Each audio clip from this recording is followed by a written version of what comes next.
पहिले करेंत 11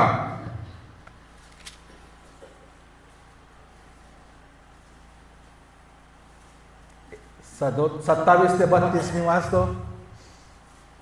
आजच्या प्रभू मेज आमच्या समोर आहे, त्याला लक्षून पहिले करेंत 11:27 पासून 32 पर्यंत.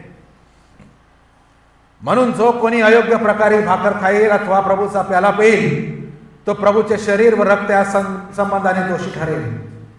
म्हणून माणसाने आत्मपरीक्षण करावे आणि मग त्या भाकरीतून खावे व त्या प्याल्यातून प्यावे. कारण त्या शरीराचे मरण ओळखल्याशिवाय जो खातो व पितो तो खाण्याने व पिण्याने आपणावर दंड ओढून घेतो. तुम्हामध्ये पुष्कळ जण दुर्बल व आजारी आहे आणि बरेच निद्रेत आहे. याचे कारण हेच, आपण आपला न्यायनिवाडा केला असता तर आपल्यावर दंड ओढवला नसता. ज्या अर्थी आपल्यावर दंड ओढवला आहे त्या अर्थी आपल्याला प्रभूकडून शिक्षा होत आहे, अशा हेतूने की जगाच्या बरोबर आपल्याला दंड आणण्यात होऊ नये. दोन गोष्टी. एक, आपण आपला न्याय निवाडा करणं आणि आपण आपला न्याय निवाडा जर केला नाही तर दंड ओढवतो आणि तो दंड देव देतो. दंड म्हणजे शिक्षा, देव देतो. आणि शिक्षा होणं चांगलं आहे, कारण लिहिलं आहे 32व्या वचनात, ज्या अर्थी आपल्यावर दंड ओढवला आहे त्या अर्थी आपल्याला प्रभूकडून शिक्षा होत आहे.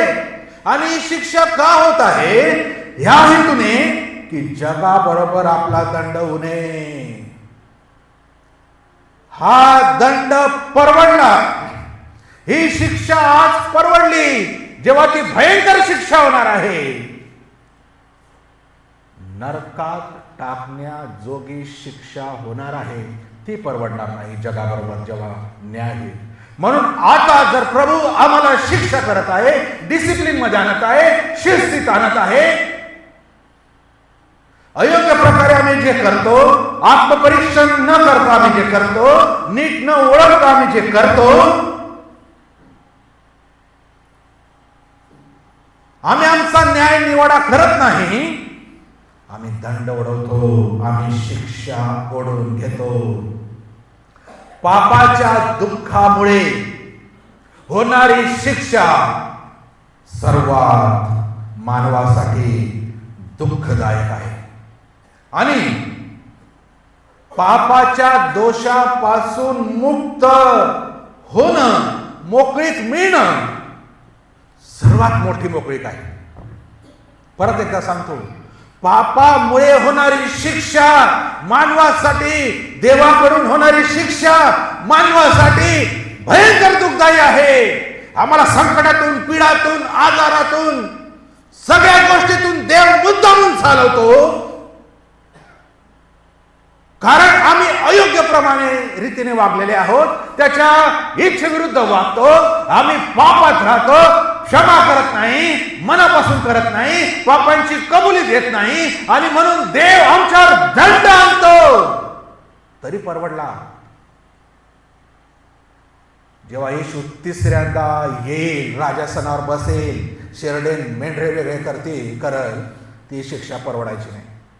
म्हणून जी आहे आज शिक्षा ती परवडणारी नाहीच, पण त्याच्यातून आम्हाला आता शिकावं लागेल, आम्हाला सावध व्हावं लागेल. आज आमच्यावर, आमच्या कुटुंबावर ही परिस्थिती का आहे? एकमेव कारण कबूल न केलेले पाप. या मेघामध्ये आम्ही सहभागी होत आहोत, याचा अर्थ एकदम सोपा आहे आणि साधा आहे.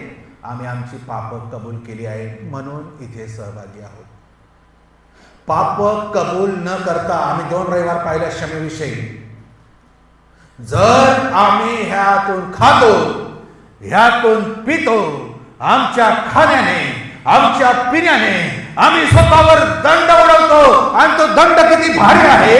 29व्या वचनामध्ये आम्ही म्हणतो, आणि 30व्या वचनामध्ये, तुम्हामध्ये पुष्कळ जण दुर्बल अशक्त व आजारी आहे.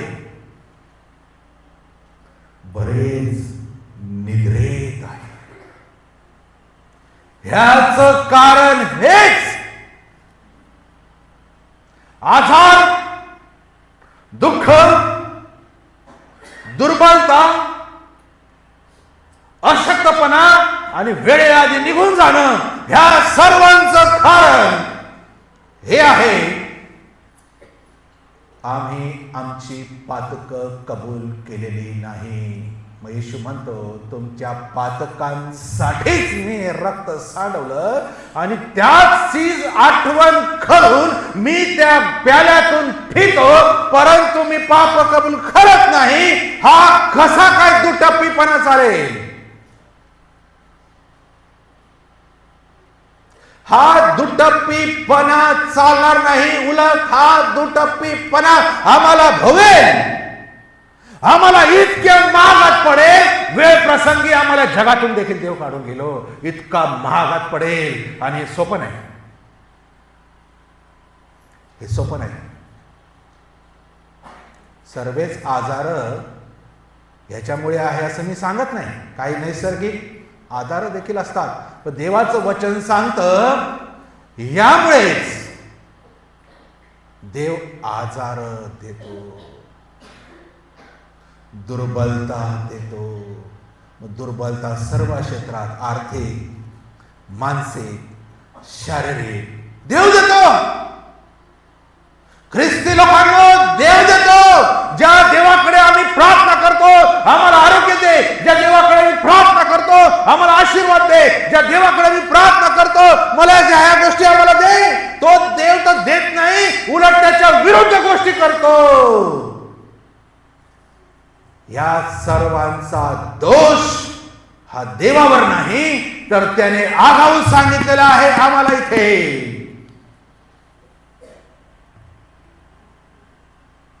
याचं मर्म म्हणजे याचा उद्देश, येशूने का हे सर्व केलं एवढं माहित असून मी माझ्या पापांची कबुली देत नाही.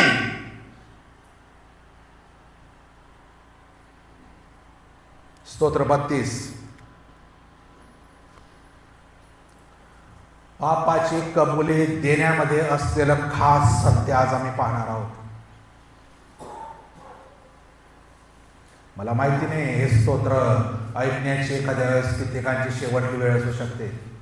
आजचा दिवस खास आहे, महत्वाचा आहे.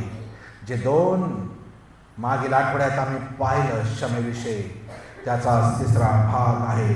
स्तोत्र 32 मध्ये लिहिलं आहे, पहिलं वचन, ज्याच्या अपराधाची क्षमा झाली आहे, ज्याच्या पापावर पांघरून घातल्या आहे तो धन्य.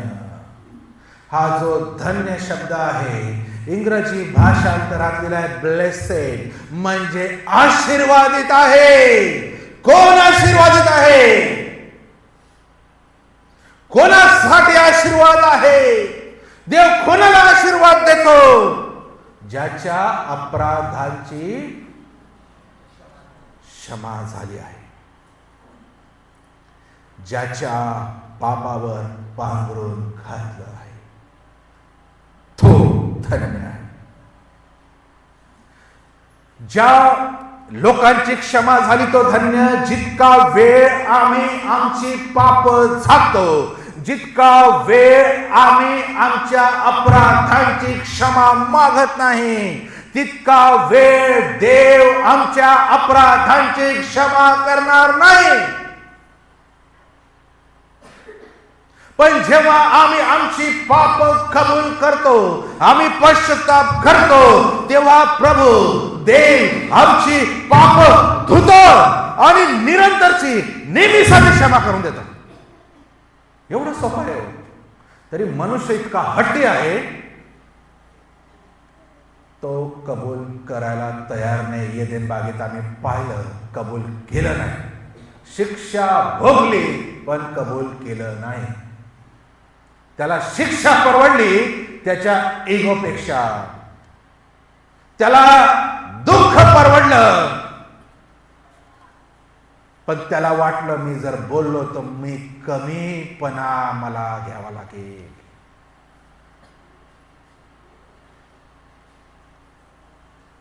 दुसऱ्या वचनात लिहिलं आहे, 32व्या स्तोत्रात आपण राहणार आहोत. दुसऱ्या वचनात लिहिलं आहे, ज्याच्या हिशेबी परमेश्वर अनितीचा दोष लावित नाही व ज्याच्या मनात कपट नाही तो मनुष्य धन्य.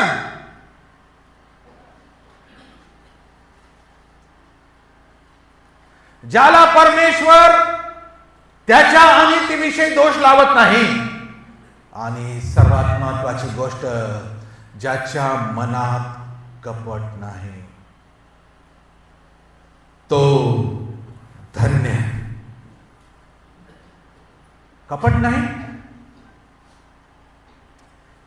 कपट नाही म्हणजे ज्याच्या आत्म्याने पूर्ण कबुली दिलेली आहे, पूर्ण पश्चाताप केलेला आहे, सर्व पाप देवापुढे कबूल करून, पश्चाताप करून, कबुली करून ते सोडून दिलेले आहेत, ते आशीर्वादित आहे.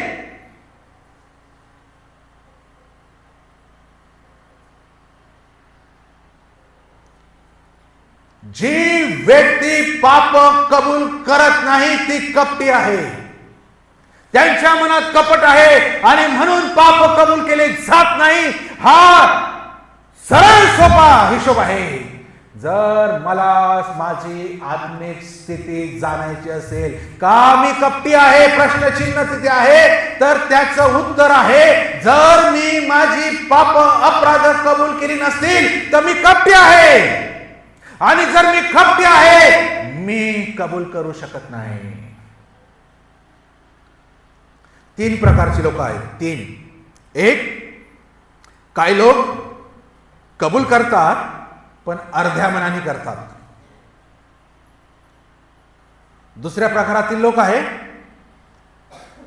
पूर्ण सत्य बोलत नाही, बोलतात सत्य पण अर्ध, समोरच्याला वाटतं हा खरं बोलत आहे पण ते पूर्ण नाही. आणि तिसरं, जे अहरोनासारखी चूक करतात, अर्धा दोष इतरांवर टाकतात.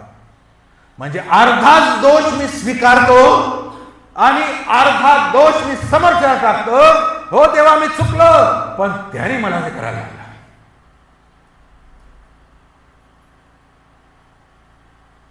आम्ही कोणत्या प्रकारात आहोत बघा. आमच्या जीवनामध्ये आशीर्वादाचं स्रोत इथे आहे. तोच व्यक्ती आशीर्वादित आहे, तोच व्यक्ती धन्य आहे, ज्याच्या मनात कपट नाही, ज्याच्या हिशोबात देव अनिती लावित नाही.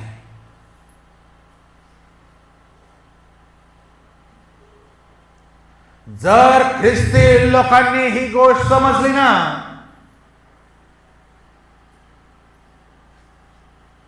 देवाकडे मागायची गरज नाही. हो मला हे दे, मला ते दे. तो म्हणतो तुमच्या स्वर्गीय पित्याला माहिती आहे तुम्हाला काय द्यावं काय देऊ नये, पण तो हे पाहू इच्छितो. हे अर्धवट सत्य, अर्धवट कबुली, आणि आपण कबुली करतो पण आर्थिक चूक दुसऱ्यांवर टाकणं अहरोनासारखं. अहरोनाने काय केलं आपल्याला पाहावं लागेल. निर्गमाचं पुस्तक याचा 32वा अध्याय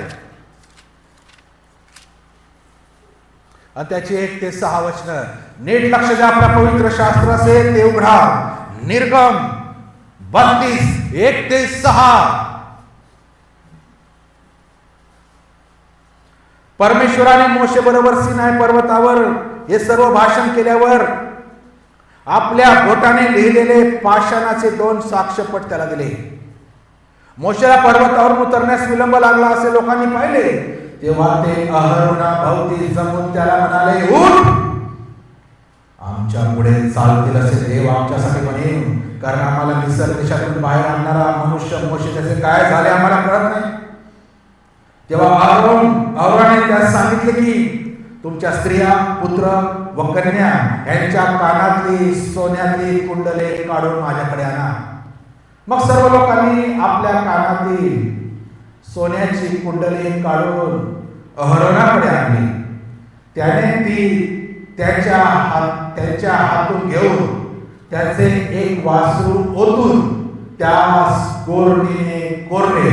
तेव्हा ते म्हणू लागले की हे इस्रायला, ज्या देवांनी तुला मिस्र देशातून आणलेले आहे तेच हे तुझे देव.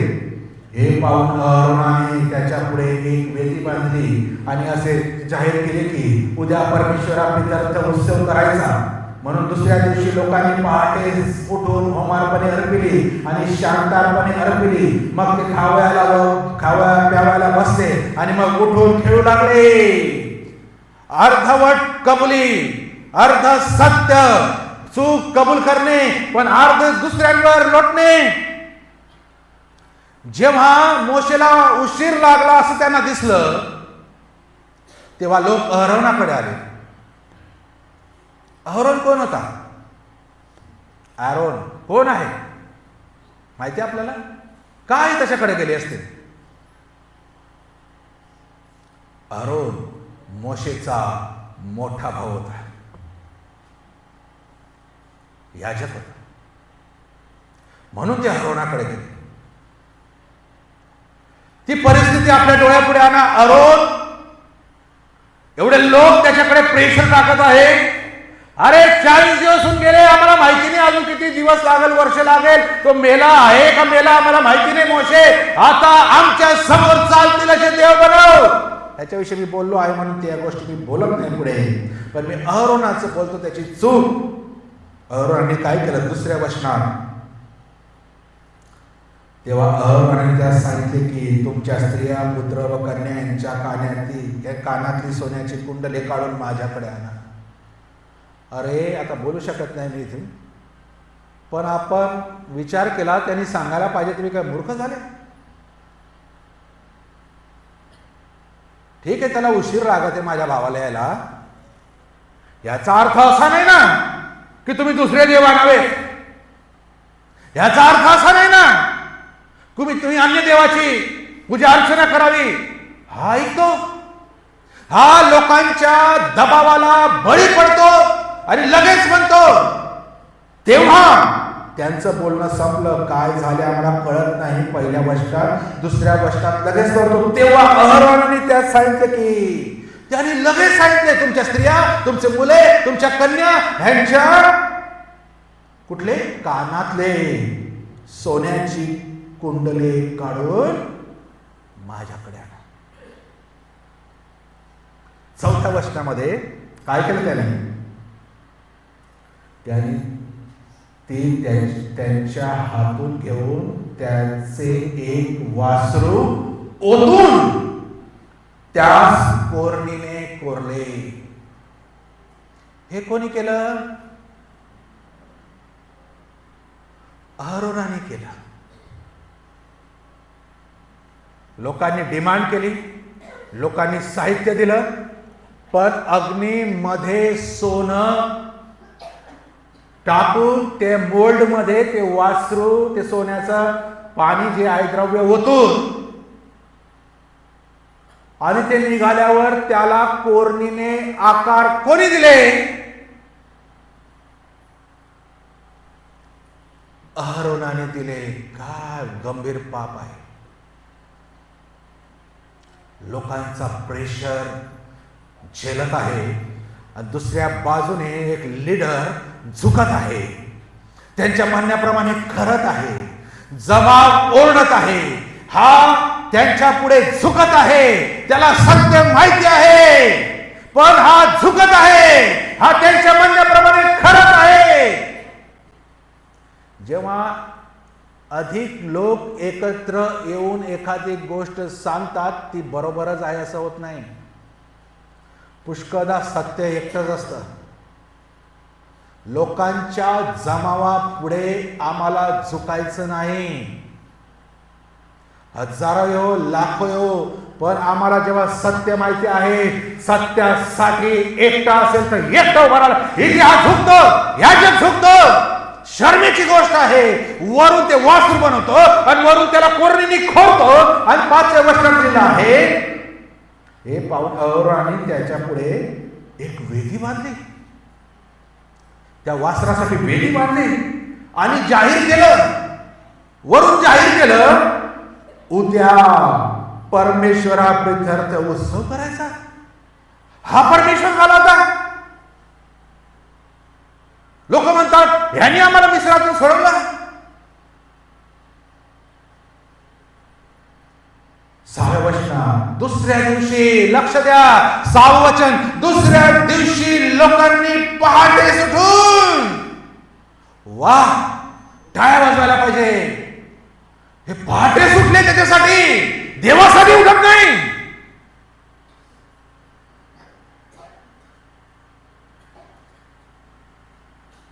ह्याच्यासाठी उठले. लोकांची प्रायोरिटी देव आहे की अन्य गोष्टी आहे. ह्या वासरासाठी का उठले? सकाळी उठले, पहाटे सुटले का? त्यांना खायला प्यायला पाहिजे आणि उठून खेळायला पाहिजे असं दिलं आहे. खायला प्यायला पाहिजे आणि खेळायला पाहिजे, आणि हे मनोरंजन, हा उत्साह, ही करमणूक लोकांना पाहिजे. मजा करायला पाहिजे, व्यसन करायला पाहिजे, नाचायला पाहिजे. या खोट्या देवता पुढे लोक पहाटे सुटून जातात. पवित्र जिवंत देवासाठी पहाटे उठायला लावलं, उठणार नाही. आम्ही 100 कारण आमचे तयार आहेत. जगातल्या इतर कोणतंही काम राहावं जिथे मला फायदा वाटतो, माझा जॉब असेल, मी पहाटेच उठल. कारण मी जर उशिरा गेलो, मला बोलणे ऐकावं लागेल, अर्धा रोज कापला जाईल, अर्धा पगार कापला जाईल. वेळ प्रसंगी जरी वारंवार चाललं तर मला कामावर ढाकून पण देतील. या भीतीने मी वेळेत पहाटे सुटतो. पण जेव्हा देवाचा प्रश्न येतो, त्याला वाटतं कोणी पाहिलं, जाऊ माझ्या वेळेने, आरामात गेलो, हरकत नाही. एखाद्या वेळेस ते नुकसान परवडल, उशिरा गेले. इथे नुकसान परवडणार नाही. इथे जरी हजेरी नाही, इथे जरी पाहायला कोणी नाही, आम्ही विसरत आहोत. स्वर्गाची सर्व नजर आमच्यावर आहे. हजारो लाखो दिव्यदूत आमचं कॅरेक्टर, आमचं ऍटिट्यूड, आमचं येणं जाणं पाहत आहे. आमची मनाची कंडिशन पाहत आहे. आमचे पावलं किती वेगाने येत आहे पाहत आहे. कोणतं अंतःकरण आम्ही इथे घेऊन आलेलो आहोत, बसलेले आहोत पाहत आहे. तिथे एकच व्यक्ती पाहत असेल, 2 व्यक्ती पाहत, इथे असंख्य लोक देवदूत देव पाहत आहे. आम्ही विसरतो.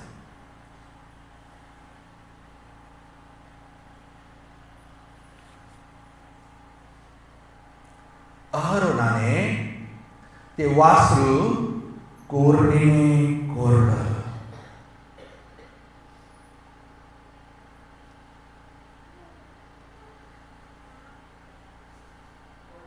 मोशेला भयानक राग आला.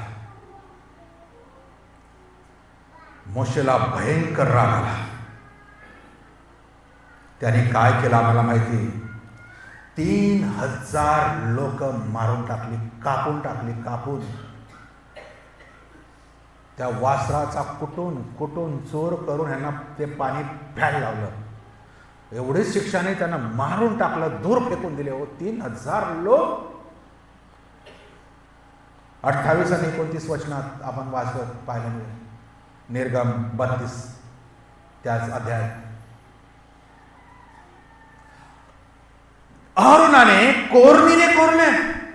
आणि आम्ही बघतो 24वे वचन, 32वा अध्याय 24व्या वचनात लिहिलं आहे. मोशे जेव्हा त्याला विचारतो, तो म्हणतो, मी त्यांना सांगितले त्यांच्याजवळ सोने असेल त्यांनी ते काढून मला द्यावे.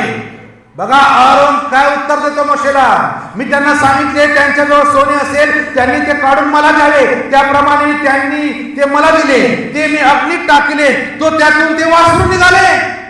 वा, इतका इनोसंट. त्यांनी मला सोने दिले, मी अग्नीत टाकले आणि त्यातून वासरू निघाले, आपोआप निघाले. सत्य, अर्धवट कबुली त्यांनी म्हटलं पाहिजे होतं, मी ह्याला जबाबदार आहे.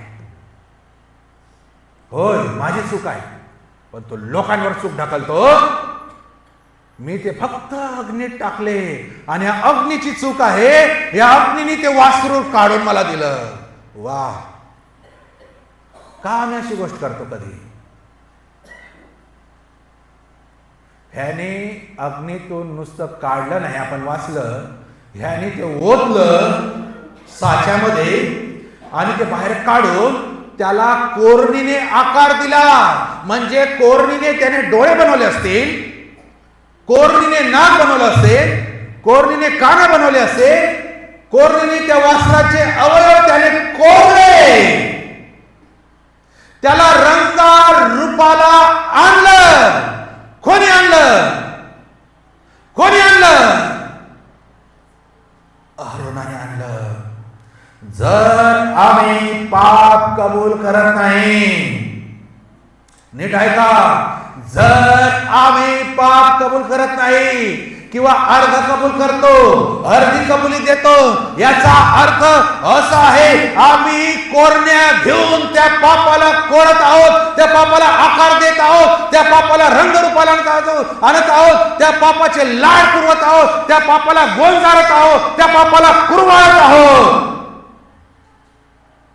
ह्या कोरण्या, अर्धवट कबूल करण्याच्या कोरण्या, पाप न कबूल करण्याच्या कोरण्या प्रभू आज आम्हाला दाखवत आहे. आम्हाला त्या फेकाव्या लागते.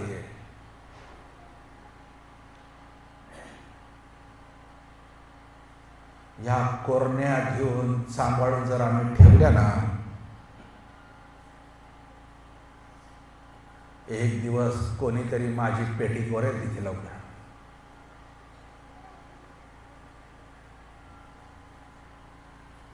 मला असं वाटतं आम्ही पुष्कळ ह्यामध्येच आहोत. मला वाटतं प्रत्येकाकडे ह्या कोरण्या आहेत, कारण आमचा इगो दुखवला जातो पाप कबुली करताना. आम्ही तर पाप कबुली करतो, पण स्वतःला न्यायी पण आम्ही ठरवतो आणि इतरांचा न्याय करतो त्या क्षणी की पण त्यांनी कशाला नाव घ्यावं, मग त्यांनी सुरुवात केली म्हणून मी केलं, नाही तर मी तर देवदूत होतो. माझा काय दोष नाही, माझ्यासारखा नीतिमान चांगला व्यक्ती सापडणार नाही, असं एक प्रकारे मी सांगतो. पण त्याने नीट राहायला पाहिजे, त्याने माझं नाव घ्यायला नाही पाहिजे, त्याने हे करायला नाही पाहिजे. अहरोनाने देव घडविला. माणसांना हवा होता तसा देव अहरोनाने घडविला. त्यांच्या इच्छेप्रमाणे असलेला देव अहरोनाने घडविला. माझ्या सोयीचा देव, माझे पाप सहन करून त्याबद्दल त्याला काही फरक न वाटणारा देव, मला शिक्षा न करणारा देव, ज्याला बोलता येत नाही, ज्याला दिसत नाही, ज्याला ऐकू येत नाही, असा देव बनवला. मजाचं जीवन आहे, काही करा, हा काही नाही करणार असा देव लोकांना हवा आहे.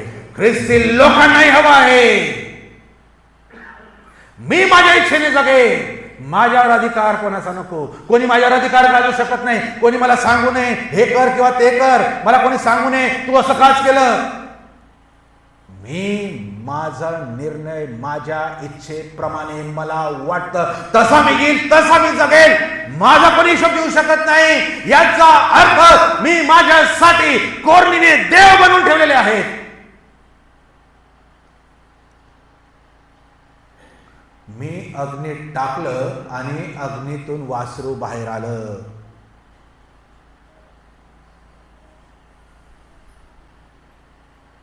म्हणून जेव्हा प्रभू भोजन विधी आहे, निदान जेव्हा विधी घेतो, याचा सरळ अर्थ होतो की माझे सर्व पापांची कबुली मी दिली आहे. कठीण आहे, खूप कठीण आहे. म्हणून आम्ही एक आठवडा आधीच सांगतो नाही का, येत्या रविवारी विधी आहे, आपल्या मनाची तयारी करू नये.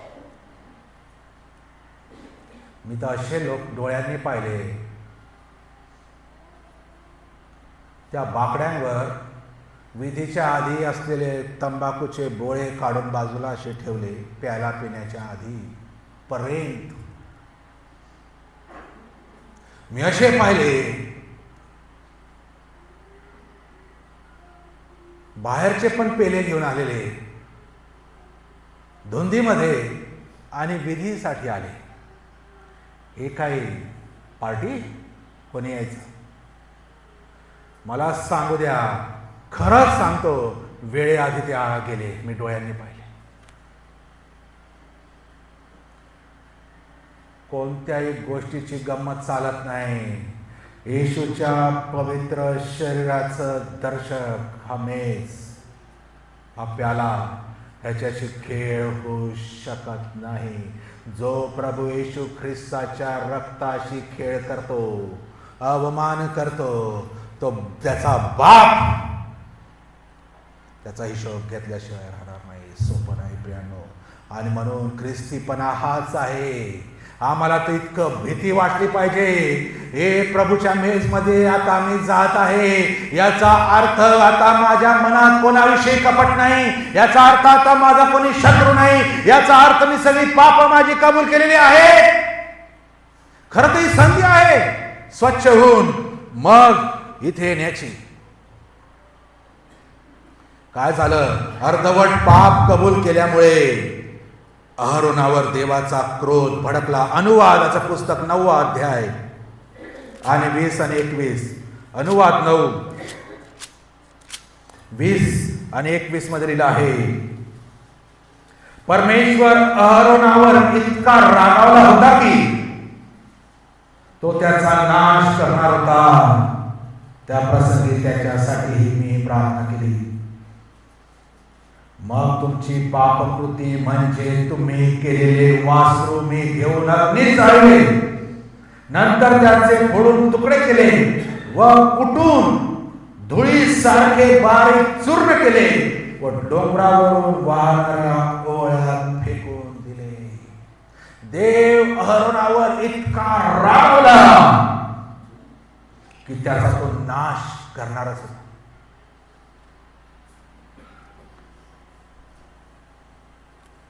आमच्या स्तोत्रामध्ये परत येऊया. 32व्या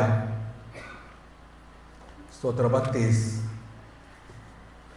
त्याचं 3रं वचनात लिहिलं आहे, मी गप्प राहिलो होतो तेव्हा सतत कन्यामुळे माझी हाडे जीर्ण झाली.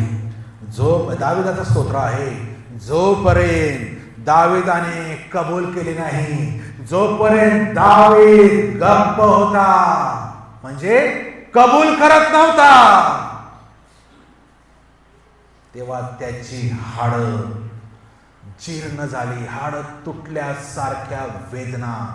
जर आम्ही गप्प राहतो, जर आम्ही कबुली देत नाही, जर आम्ही पश्चाताप करत नाही, या दावीद म्हणतो भोगायला लागणार. 4थ्या वचनात म्हणतो, कारण दिवसभर तुझ्या हाताचा भार माझ्यावर होता, उन्हाळ्याच्या तापाने सुकावा तसा माझ्यातला जीवन रस सुकून गेला होता. गप्प राहिलो म्हणून देवा,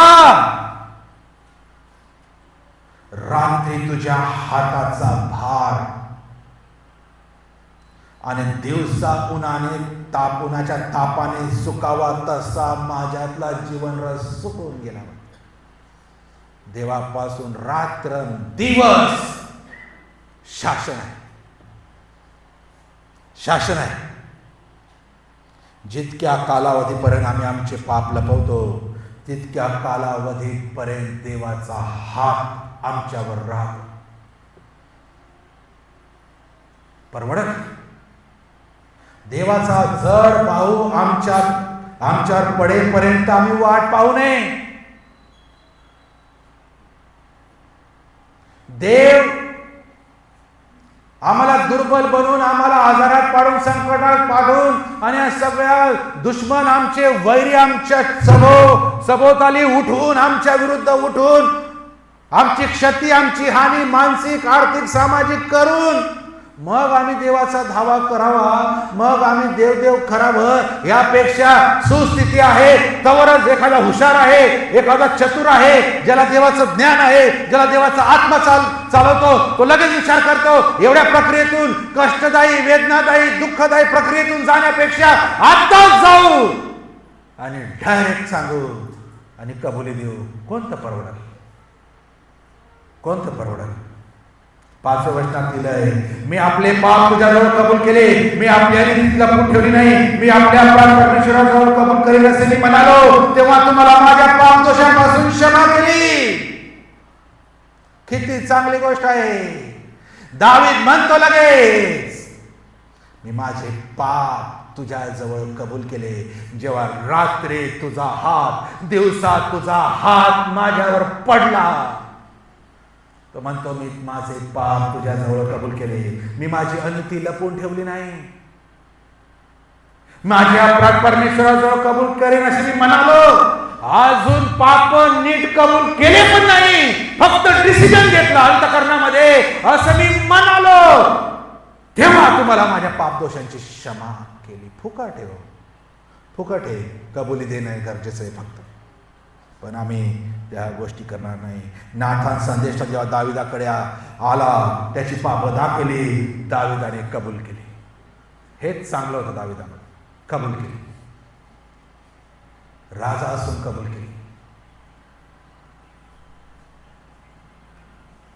ज्या पापांची कबुली आपण करत नाही, त्या पापांची क्षमा परमेश्वर करत नाही.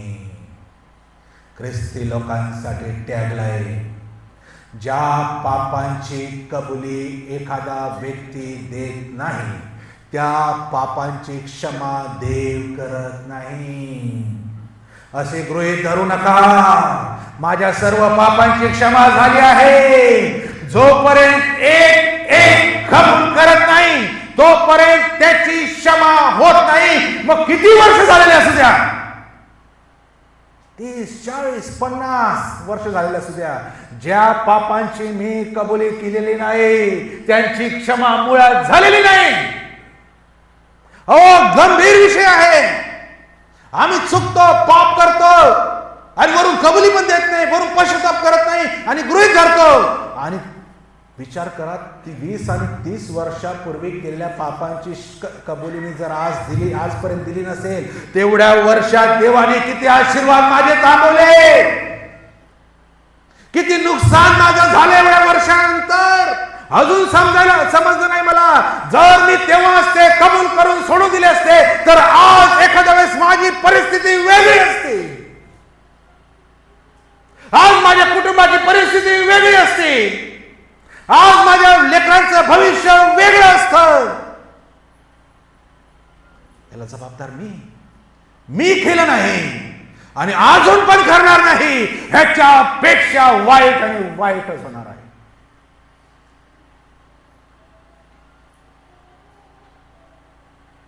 6व्या वचनात लिहिलं आहे, यासाठी तू पावण्याची संधी आहे, तोच प्रत्येक भक्ताने तुझी प्रार्थना करावी. जलाचा महापूर आला तरी त्याला त्याचा स्पर्श होणार नाही. ज्यांचे पाप धुतले जातात प्रियांनो, त्यांचं मग कोणी काही वाकडं करू. परंतु ज्या पाप आम्ही कबुली न करता तसेच कोरणीने कोरत बसवत आहे. काहींचे ते इतके भारी झाले असेल यावेळी सगळ्या वर्षात, ते एकदम मॉडेल बनवलं असेल त्या वस्त्राला, चकचके. जेवढं पवित्र शास्त्र रोज वाचत नसेल, तेवढं त्या वस्त्राचं मेंटेनन्स करत आहोत जर आम्ही कबुली करत नाही. स्वच्छता कोरणीने कोरत आहोत. ते पाप आता विषासारखं आमच्या आध्यात्मिक आणि शारीरिक जीवनावर त्याचा इतका वाईट परिणाम झालाय, एवढा नाश आमचा झालेला आहे, या मला समजणं फार महत्वाचं आहे. पण दावीद म्हणतो, जेव्हा त्याने कबूल केले तेव्हा आता काय खात्री आहे. आधीची वचनं आणि पाप कबूल केल्यानंतरची वचनं बघा या स्तोत्रामध्ये. तो म्हणतो, जलांचा महापूर आला, येऊ द्या हजारो गोष्टी माझ्या विरोधामध्ये, स्पर्श देखील त्याला करू शकत नाही. स्पर्श टच करू शकत नाही. ज्यांची पाप धुतली गेलेली आहे, ज्यांनी पाप कबूल करून सोडून दिलेले आहे, त्या सर्वांनी त्यांचं जीवन आता पारदर्शी जीवन आहे. आता कोणत्या परीक्षा त्याला हालू शकत नाही, कोणते संकट त्याला हालू शकत नाही, कोणत्या समस्या त्याला हालू शकत नाही. 7व्या वचनात लिहिलं आहे, तू माझे आश्रयस्थान आहेस, तू संकटापासून माझे रक्षण करीतोस, मुक्ततेच्या स्तोत्राने तू मला वेढितोस. काय पाहिजे, काय पाहिजे? कबुली केल्यानंतर, सोडून दिल्यानंतर, पश्चाताप केल्यानंतर तो म्हणतो, यासाठी की तू पावण्याची संधी आहे तोच प्रत्येक भक्ताने तुझी प्रार्थना करावी.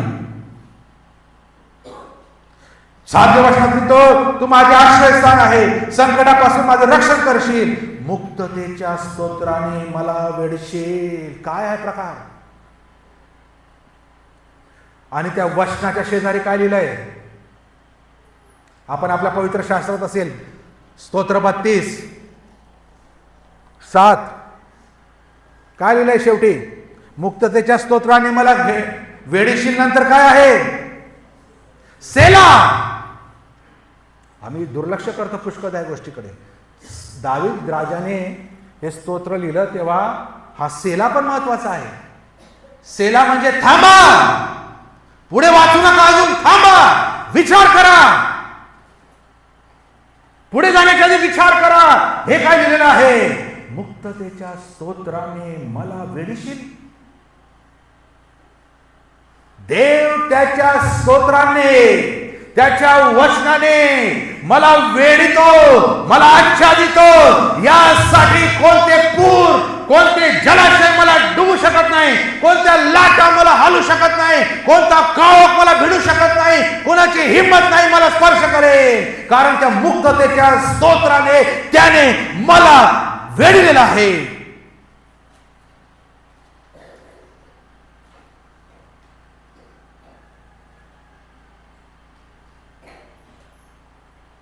नीती 18 आणि 10 मध्ये लिहिलं आहे, परमेश्वराचे नाम बळकट दुर्ग आहे, त्या धार्मिक धावत जाऊन निर्भय राहतो.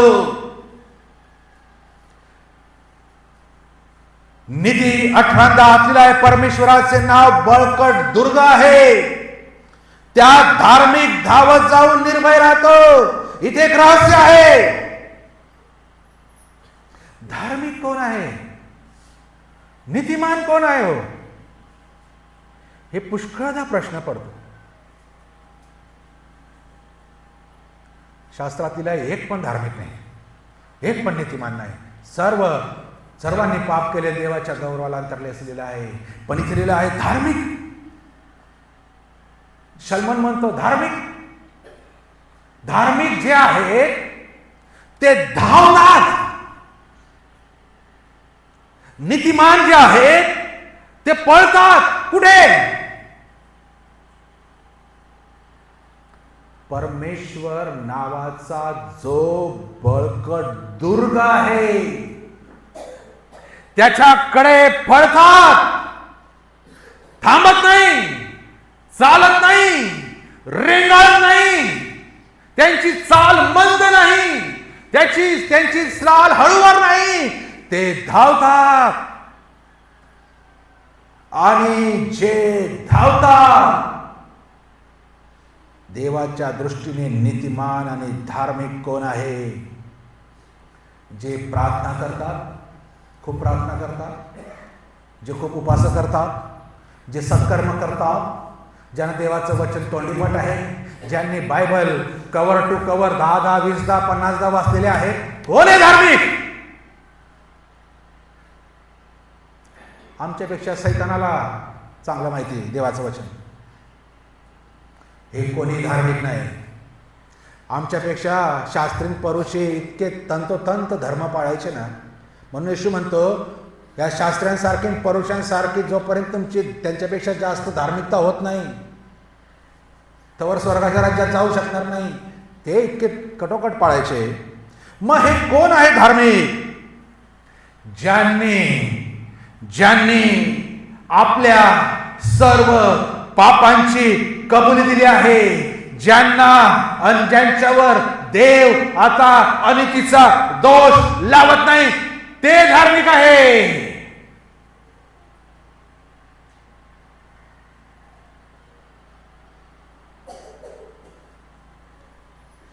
कारण जेव्हा मी माझ्या पापांची पश्चाताप करतो तेव्हा स्वर्गात आनंद होतो आणि देव मला धार्मिक ठरवतो, देव मला नीतिमान ठरवतो. आता मला धुतलेला आहे, आता मी स्वच्छ आहे, आता मी शुद्ध आहे आणि म्हणून मी धार्मिक आहे. माझ्या सत्कृत्यामुळे मी चांगला आहे म्हणून नाही, मी हे करतो, धार्मिक गोष्टी करतो म्हणून नाही, तर मी माझ्या मनात आता कपट नाही, आता मी माझ्या सगळ्या पापांची कबुली दिली आहे आणि म्हणून देव मला धार्मिक ठरवतो.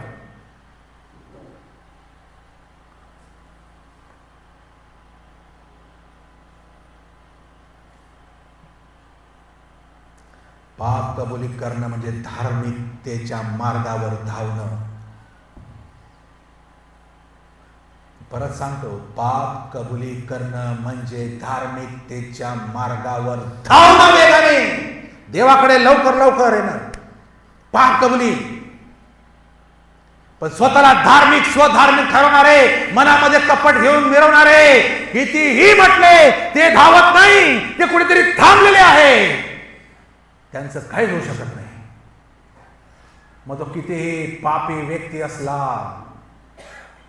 ज्याला समाजाने टाकलेलं असलं, पण त्याच्या मनात जर कपट नसेल, ज्याच्या पापांची क्षमा झाली असेल, ज्याच्यावर देव अनितीचा दोष लावत नसेल, तो योग्य मार्गावर देवाच्या बळकट परमेश्वराच्या गडाकडे, गुरुजाकडे, दुर्गाकडे, त्या मार्गावर तो धावत सुटलेला आहे. आता त्याला थांबू शकत नाही, तो थांबणार नाही.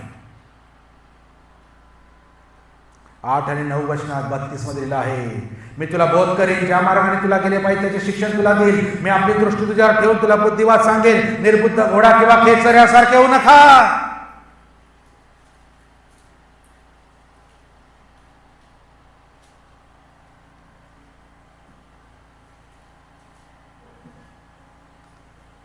ख्रिस्ती लोक जर पाप कबुली करत नाही तर आम्ही घोडे आणि खेचर आहोत.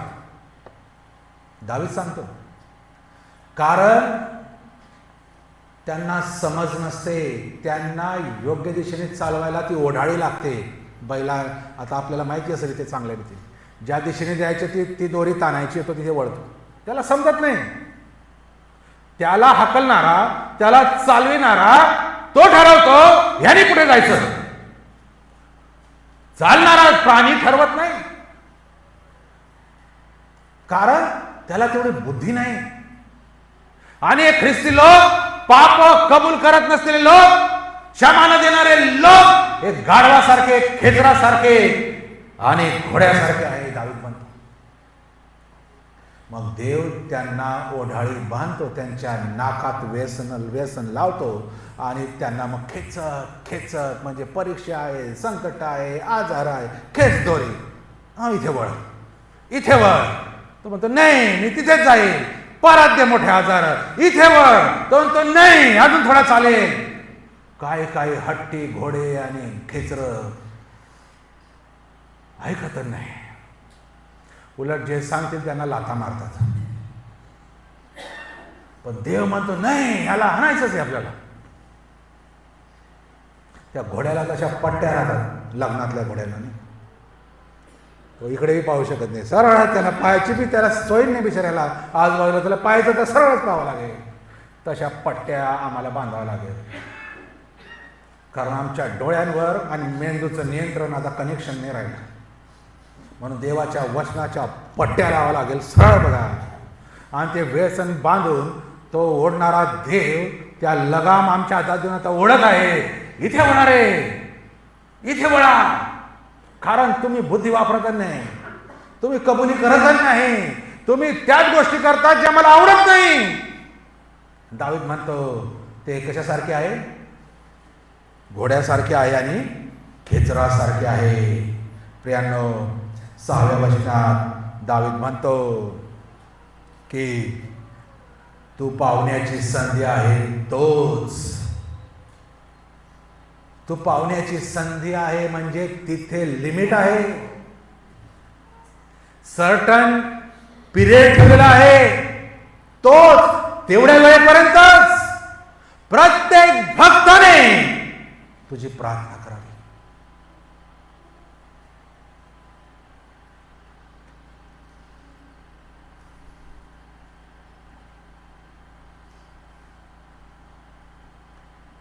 काही वेळेला एखाद्या व्यक्तीच्या पापाच्या गंभीरतेमुळे मंडळीला त्या व्यक्तीला शिस्तीस आणावं लागतं, जो कबुलीत देत नाही. याकोबाचं पत्र 5वा अध्याय 14 ते 16 दिलेलं आहे. मंडळीच्या वडिलांना बोलवा. पापके एकमेकांजवळ कबूल करालेले आहे, एकमेकांसाठी प्रार्थना करालेली आहे. पापांची कबुली द्या. कोणापुढे द्या?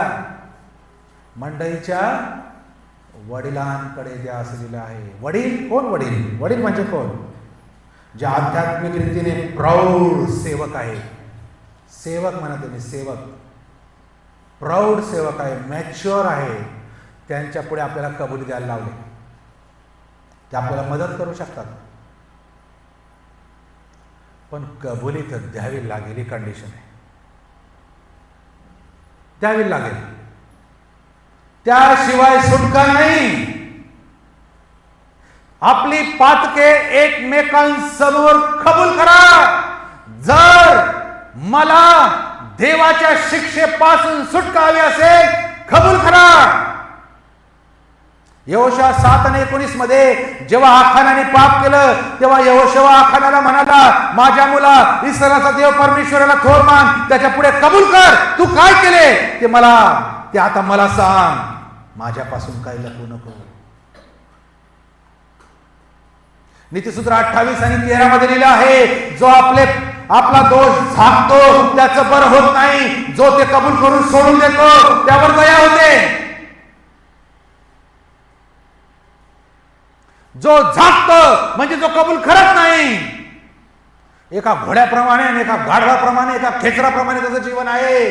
प्रियांनो, असं लिहिलं आहे, त्याचं बरं होत नाही.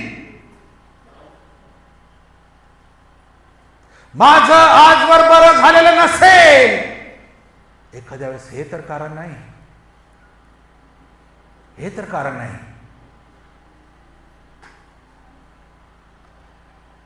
म्हणून पापांची कबुली जर आम्ही करत नाही तर कोणतेच आशीर्वाद देवापासून आम्हाला प्राप्त होणार नाही.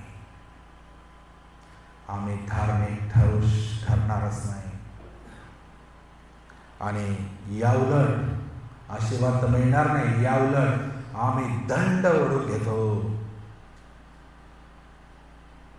या सर्व पापांच्या लपवण्याच्या या कोरण्या, अहरोनाच्या ज्या कोरण्या आहेत, आज फेकून देऊ.